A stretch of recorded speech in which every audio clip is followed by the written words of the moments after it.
Quem tem medo de fantasma? Num domingo, lá vou eu com meus pais visitar um castelo imenso, grande até demais. Logo na chegada, um homem diz: Bom dia. Esse é o guia do castelo, diz meu pai. Ele vai nos mostrar tudo o que há de belo. Primeiro, ele fala de toda aquela gente retratada nos quadros. E eu penso comigo, parece que estão de castigo. A visita prossegue por 1000 salas mais ou menos iguais. Eu já não aguento mais. Saio a procurar algo mais interessante. Abro uma porta e no meio da escuridão vejo um ponto brilhante.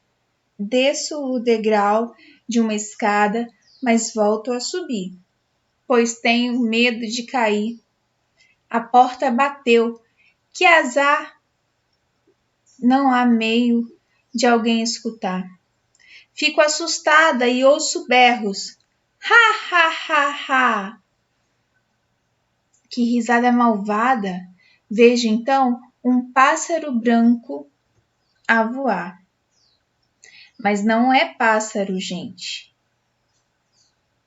É um fantasma, feito de puro osso, dos pés ao pescoço. O fantasma avança e diz com voz cavernosa: Criança feiosa! Ha, ha, ha, ha, ha! Que horror! Fujo, cheia de pavor. Ele vem atrás de mim e se põe a gritar: Dessa vez você não vai escapar! Vou me esconder nesse baú, que sorte! E vou trancá-lo por dentro bem forte. Penso que estou sozinha, mas sinto uma coceguinha. É o fantasma que não desgruda de mim. Abro o baú e um correr sem fim. Paro e tiro da mochila os tomates que sobraram do almoço para o fantasma estourar. Muito esforço faço para me livrar desse fantasma. De repente, ouço outra voz. Que barulho é esse aí na sala? E eu penso aterrorizada. Mais um fantasma veloz? Então perco as forças e a fala. Mas quem aparece é o guia. Socorro, meu senhor! Me ajude a pegar um fantasma! Morro de pavor! Minha mãe me olha espantada. Fantasma? Que coisa mais disparatada! E eu digo na maior agitação. Eu vi, juro que vi, mas ele desapareceu de repente. Meu pai sorri e dá a explicação. É que fantasma, quando vê gente, some de medo rapidamente. Esse texto é uma adaptação do livro Quem Tem Medo de Fantasma, de Fanny Joly e de Jean-Noël Rothschild. A tradução feita por Mônica Starrell e Irani Silva. Editora Escipione. Boa tarde, boa noite, bom dia, sei lá que horas que você está vendo isso. Então, perceberam aí nessa história alguma coisa interessante? Teve aquele momento, né, que foi tranquilo, que foi quando o narrador apresentou a história e depois em seguida veio um momento de maior confusão, de conflito, que foi quando a gente sentiu aquele suspense, aquele medinho, né? E por fim, tudo acaba, então tem o desfecho. Isso é o caminho que faz um texto narrativo que a gente tem estudado aí durante o ano. Começamos o ano falando de texto narrativo, vamos terminar também falando de texto narrativo. Então, o texto narrativo é esse que traz aí um enredo, né, uma trama que envolve a gente, que faz a gente ter vontade de ler, porque conta uma história. Nesse caso, conta a história de uma menina, e essa menina ela foi visitar uma casa, um lugar muito grande, um castelo, e esse castelo tinha um fantasma, ela encontra esse fantasma e vive ali uma fuga, né, desse fantasma, e aí ela resolve usar os tomates para tentar se livrar do fantasma, e o fantasma desaparece quando os adultos voltam a encontrar essa menina que estava meio que perdida ali nesse castelo. Muito bacana o texto, e o livro deve ser mais legal ainda porque vai ter ilustração e tal. Então, se tiver oportunidade, procure esse livro. Você deve achar algum PDF dele na internet. E vem então algumas questões que são propostas aí na atividade. E eu vou ler para vocês e explicar um pouquinho, tá bom? Para entender melhor o conto, copie as perguntas em seu caderno e as responda. Então, o melhor jeito seria copiar e responder. Treine a caligrafia e também para ajudar a memorizar. E vai ter espaço para responder. Não responde na folha não, que vai ficar muito embolado, muito feio, tá? Usa a pauta do caderno. Se você tiver com preguiça de copiar, recorta a pergunta e responde embaixo. Mas é melhor que copie, se puder. O personagem do texto tem medo de fantasma. E você? Tem medo de quê? Do que você tem medo? Resposta pessoal, não tem dificuldade. O personagem principal do texto é uma menina. Que pistas o texto dá que ajuda a confirmar que ela era uma menina? Então, lá no texto tem algumas palavras que elas estão no gênero feminino. Então, se fosse o menino, ia falar ele, não ela, por exemplo. O gênero ele pode ser masculino ou feminino. No texto, algumas palavras que têm variação de gênero, elas vão identificar esse gênero como sendo gênero feminino. Se você volta no texto agora e faz uma nova leitura, você vai perceber isso.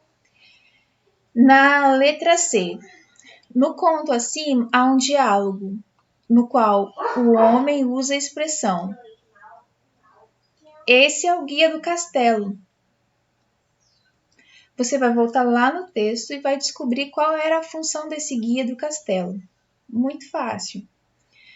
Qual foi a impressão que a menina teve das pessoas dos quadros? Ela diz lá no comecinho do texto o que ela achava daquelas pessoas. Ela teve uma impressão. O que ela achou que aquelas pessoas eram? É muito fácil. Bora lá. No título aparece uma pontuação. Escreva o nome da pontuação e quando devemos usá-la. Qual é o sinal de pontuação que marca lá o começo do texto? Você sabe qual é? Então, escreve o nome desse sinal e diz para que ele serve. Sossegado. Terceira atividade diz assim: leia as questões abaixo, em seguida faça o quadro como um modelo em seu caderno. Leia uma questão por vez, volte ao texto sempre que necessário e vai preenchendo com as respostas. Então, a primeira questão que você tem que resolver nesse quadro. Não é para copiar tudo isso que está no quadro, não. Você só vai copiar os comandos. O comando é como inicia o conto, qual o clímax da história e qual o desfecho. Esses são os comandos. E você vai preencher com informações do texto. Então, como se inicia o conto? Aí você vai buscar lá no texto como que a história, com quem a história acontece, quando e onde a história acontece, então em que lugar, em que espaço do tempo, o que a personagem principal observa quando olha os quadros. Então isso aí marca o começo. Então você vai dizer: a história acontece com onde acontece no lugar lá que acontece. Depois você vai dizer o que a menina observou lá dos quadros. Ela fez um comentário e aí você vai dizer isso. Aí vem o clímax da história, que é aquele momento de suspense que dá um medinho. Aí você vai dizer o que a personagem resolve fazer ao se cansar de andar por tantas salas. O que ela faz? O que acontece quando ela se separa do resto do grupo? E depois a terceira pergunta nesse pedacinho aí é o que ela encontra quando está sozinha? Como ela se sente? Respondeu a isso, você já tem aí o clímax da história. Por fim, o desfecho, que é quando tem um encerramento da história. Aí você vai dizer, em meio ao desespero, quem encontra a personagem? Como a história termina? Respondeu isso, você resolve o desfecho e fim. Essa atividade parece uma atividade curtinha, mas ela tem muitas perguntas para responder. Então, responda a cada uma com atenção, que vai ficar tudo certo. Não entendeu alguma parte? Aí não sei onde está essa resposta? Me pergunta, tá bom? Bora! Aí embaixo tem o modelinho do quadro que você deve responder. E aí vamos para a quarta questão. Leia um trecho da história O Pequeno Polegar, de Charles Perrault, e encontre e circule as palavras escritas incorretamente. Dica: você deverá encontrar 10 palavras. Então, nesse trecho, que é de uma narrativa também, mas é uma outra narrativa, vai ter 10 palavras que estão com algum problema de escrita. Você vai ter que encontrar essas palavras, pode circular, e na hora que você for escrever no seu caderno, você vai corrigir essas palavras. Então, deixa eu ler para vocês. Mas Polegar, sempre muito ativo, subiu em uma grande árvore e lá do alto viu uma luz brilhar ao longe. Imaginou que seria a luz de uma casa. Sem hesitar, o garoto desceu da árvore e, guiando os irmãos, começou a andar na direção daquela luzinha distante. Andaram e andaram até chegar a uma casa imensa e assustadora. Polegarzinho bateu a porta e uma mulher veio abrir. Quem são vocês, crianças, e o que querem? Tenha pena de nós, minha senhora. Estamos com fome e precisamos de um lugar para dormir. Olha que difícil que é ler quando você vê um monte de erro, né? A nossa mente acaba que vai consertando ali na hora da leitura as coisas que não estão corretas ortograficamente.